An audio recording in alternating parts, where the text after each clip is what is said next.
I feel like one of the Munchkins in Munchkin Land who's like, ding dong, the witch is gone. Hi, friends. Welcome back to the Millennial Mama Memo, your weekly memo from your favorite Millennial Mama therapist, me. I'm Lauren. I'm a late diagnosed ADHDer, mom of two, licensed therapist, and founder of Millennial Mama Therapy. I created this space for moms just like me who are trying to figure out who they are on the other side of motherhood. If you're a regular, welcome back. And if you're new here, welcome. I'm so glad that you found me. Let's get into it. We're going to start off with the Millennial Mama mix. This is a little bit of everything on my radar as a millennial mom and person. Let me be the first to say, May-cember is over. I feel like one of the Munchkins in Munchkin Land who's like, ding dong, the witch is gone. I'm like, May-cember is done. Hallelujah. Thank everything. I'm so glad that we are now officially in June. My kids are at their summer program and we are done transitioning them between programs. They both ended school years and transitioned from one school to the next, and it's just been chaotic. And the last 2 weeks have been very chaotic and hectic for me with all of these different random things that I don't normally have to deal with. And I tend to be a person where I need this delicate balance of routine and novelty. So a little bit of novelty is great. Too much novelty and I lose control of everything. I don't remember the last time that I showered. I am not remembering to eat, all this stuff. And so that's how the last couple of weeks have been. So if that has also been you, you are in great company. In celebrating that May-cember is over, I also want to share one of the things that really stood out to me in this last month. And that is just how much we as parents need a community and need a village. I really love the community that developed between all of the different parents in my older daughter's classroom. There's just so many moments where some parents are able to volunteer more frequently in class than others. Some parents have to do drop off really fast in the morning, and that can be kind of hard for their child. And it's just been so sweet since August to watch how all of us have kind of stepped up and stepped in to care for one another's kiddos at one point or another. There was a while where my older daughter loved to go to the school breakfast that was available.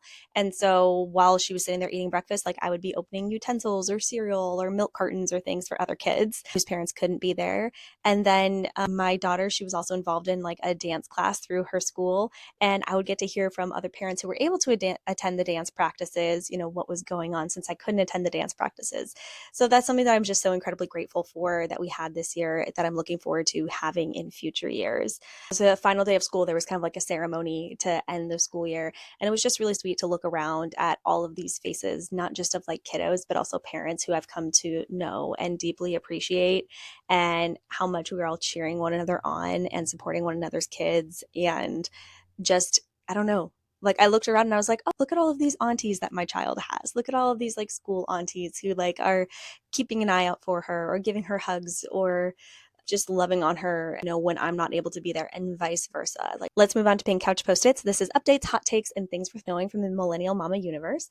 And one of the things that I wanted to share as we are coming out of May-cember is that overall, I'm starting to feel more and more like myself again. That's a really big transition that a lot of moms experience after becoming a mom, which for me, my journey of becoming a mom, started 5 years ago, 5 years and some change. And you have this series of moments where you're not able to do things that you used to enjoy doing, or the things that you used to enjoy doing just don't hold that much joy for you anymore because you are constantly having to think about the needs of another and caring for them and all of that.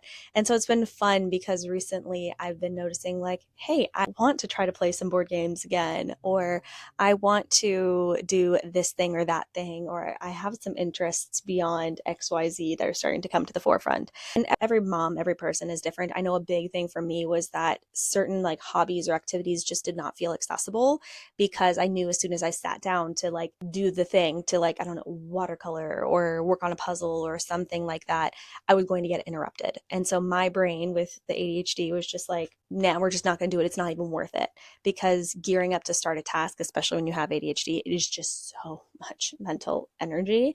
And so I would spend a lot of time just sitting and scrolling on my phone and all of that. If you do that, no judgment, because clearly I do that.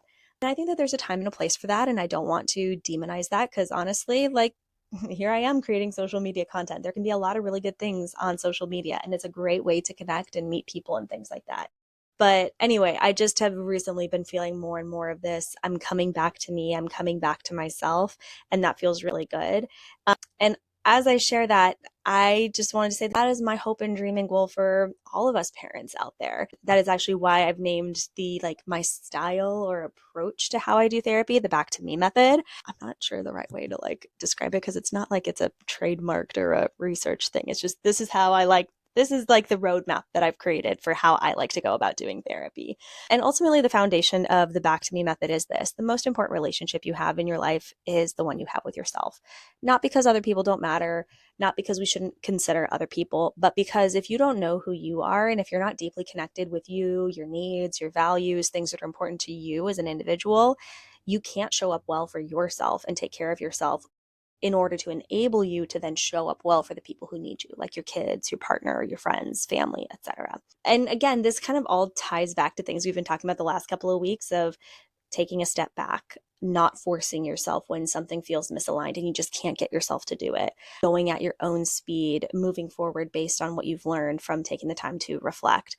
So there are 4 steps in the back to me method, and every person's journey is unique, so it can take as long or as short as you would like, depending on your needs. But the 4 steps are to, number 1, reconnect back to yourself. So your values, your identity, who you are apart from any identities or roles you carry in life, really coming back to the core of who you are.